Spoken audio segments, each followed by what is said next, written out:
Picture a coach who has spent 11 modules learning a whole new way to look at a room. She can walk into a meeting now and feel the center of gravity tilt toward the loudest worry. She can name the ghost role nobody is holding. She can spot the collision between the executive whose trust currency is delivery and the one whose currency is being heard. All of that lives in her now, in a way it didn't before she started.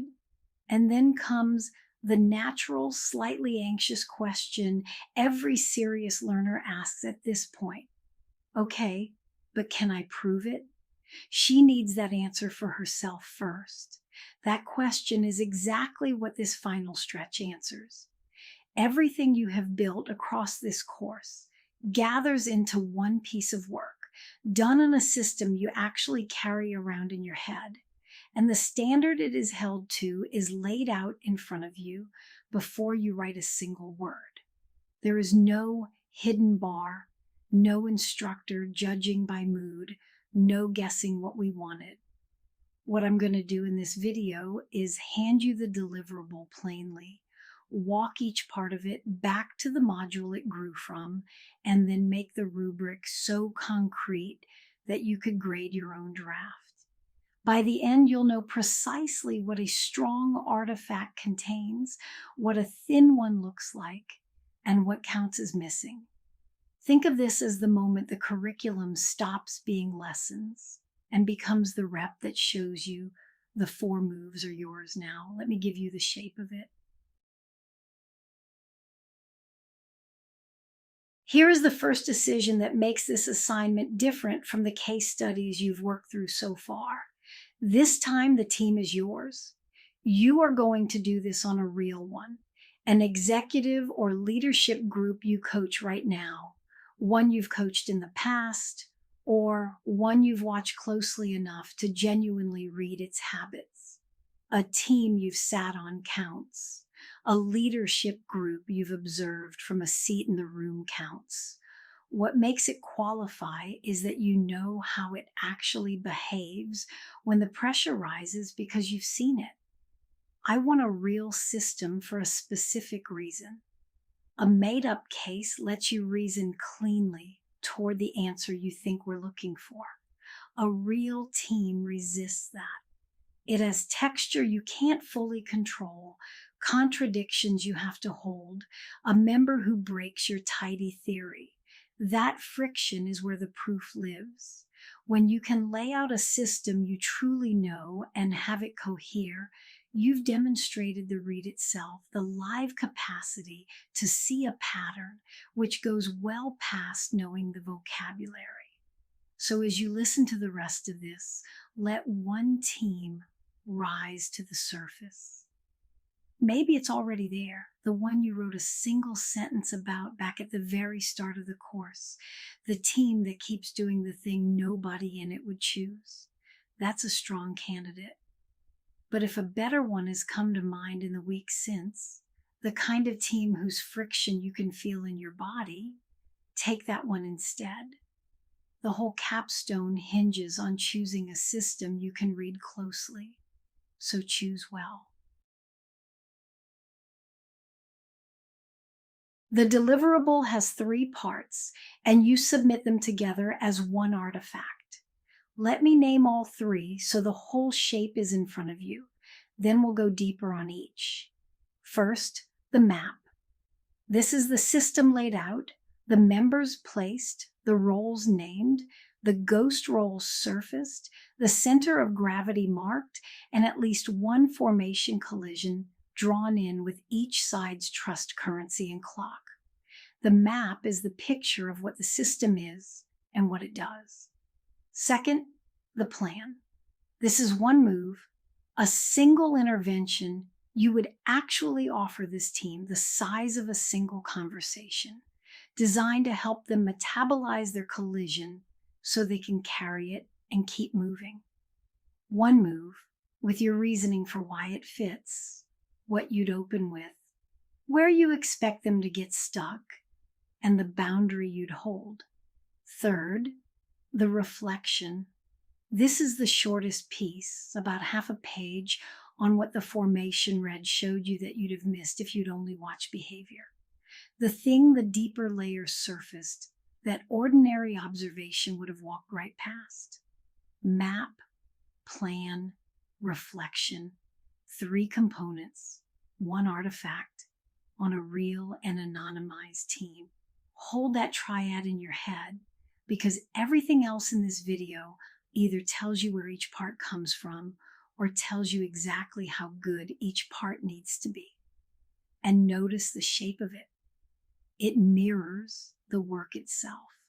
You see the system, you plan into it, you watch your own response to it.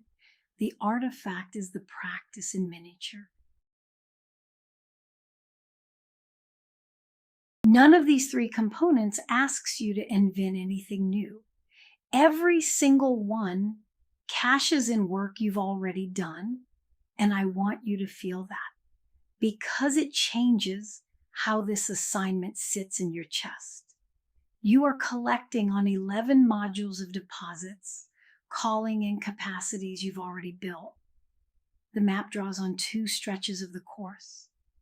The seeing part comes from see the system in module 2, the shift from watching 7 individuals to watching the one thing they make together.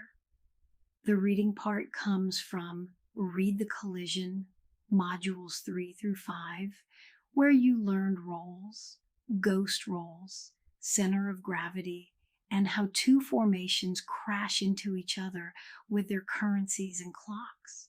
So the map is just those modules applied to your team. The plan draws on work the field, modules 6 through 8, the moves themselves, held under the aim you set all the way back in module 1. Metabolize, don't resolve. That single aim is what keeps your plan honest, what stops you from quietly trying to fix the team instead of helping them carry what they carry. And the reflection brings home the mind your own formation thread. The quiet line running under the whole course about your own reactions in the room, what you amplify, what you flinch from. That thread comes home in the reflection. So when a component feels daunting, trace it back to its module. The work is already in your hands. The capstone just asks you to spend it on one real system all at once. Let me go inside the map because it carries the most weight, and it's where people either show me a real read or show me a diagram. A strong map does 3 things, and they build on each other. It names roles, and it names ghost roles. Roles are the functions people are visibly holding: the driver, the peacemaker, the one who guards the numbers. Ghost roles are the functions nobody is holding: the empty chair the system needs filled and keeps not filling. The voice of the customer that never shows up. The dissent that's gone missing. Naming a ghost role is often the sharpest single move on the whole map because it points at what the system is organized to avoid. It marks the center of gravity, where the room's weight actually sits, which is rarely where the org chart says it should, and it draws in at least 1 formation collision, fully, not just these 2 clash. You name each side's trust currency, what each person needs in order to feel safe enough to move, and each side's clock, how fast each one needs things to go. 2 leaders collide because one earns trust through speed and the other through thoroughness, and their clocks run at different rates. The difficulty lives in the gap between those clocks, in the structure they're both caught inside. And here is the line that separates a map from a drawing. Every position you place has to carry a rationale. You give the reasoning for why each one sits where they sit. A layout without reasons is decoration. A layout with reasons is a read. That's the bar. Now I'm going to do something most courses won't. I'm going to show you the rubric before you build, so you're aiming at a target you can see the whole time. There are 3 levels, and I want each one vivid in your mind. Satisfactory. This is the bar, and it's specific. The map carries at least 4 members. Positions are tied to a stated rationale, so I can read why each one sits where they sit. At least 1 ghost role or absent voice is named, and at least 1 bilateral collision is named and applied with both sides' currency and clock. Hit those and you've cleared it. This is reachable. It is meant to be reachable. Revise. This is the level that catches good intentions wearing vague clothes. It's produced, you did the work, but it's generic. The tells are phrases like, they seemed central, or they had different styles. Those are impressions wearing the clothes of a read. He seems central tells me nothing. He's the center of gravity, because every budget decision routes through his sign-off, and the room watches his face before anyone commits. That's a read. Revise means go from impression to specific. Incomplete. This one is simple. A whole component is missing. No plan, no reflection. The artifact isn't finished. And here's the kindness built into the structure. 1 revision is included. If your map comes back, revise, you sharpen it to satisfactory. That path is open. An instructor reads it personally. There is no machine grading you. The bar is a gift you can see clearly and aim at. Before any of this gets written down, there's a discipline that comes first, and it carries straight over from the boundary work earlier in the course. Anonymize the team, strip the names, strip the identifying roles. The title's so specific that anyone in the industry would know exactly who you mean. Strip any detail that could expose the people you're describing.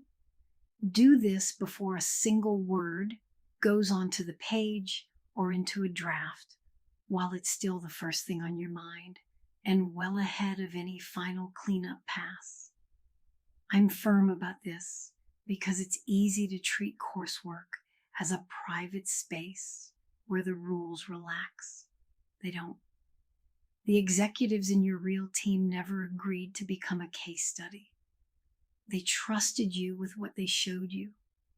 And that trust doesn't have an off switch when you sit down to do an assignment. Confidentiality is a stance you hold everywhere, including here, including when no one is watching, and the document is just for you. There's a practical grace in this too. When you anonymize, you often see the system more clearly. Stripping the real names and titles pulls your attention off the personalities and onto the pattern, which is exactly where this whole course has been trying to move your eye. The discipline that protects your client also sharpens your read, so the order is fixed. Choose the team, anonymize it in your notes, then build. Names become roles. The company becomes a sector. The specifics become functions. From this point forward in the module, the team you carry exists on paper purely as a pattern, with every detail that could identify a real person already stripped away.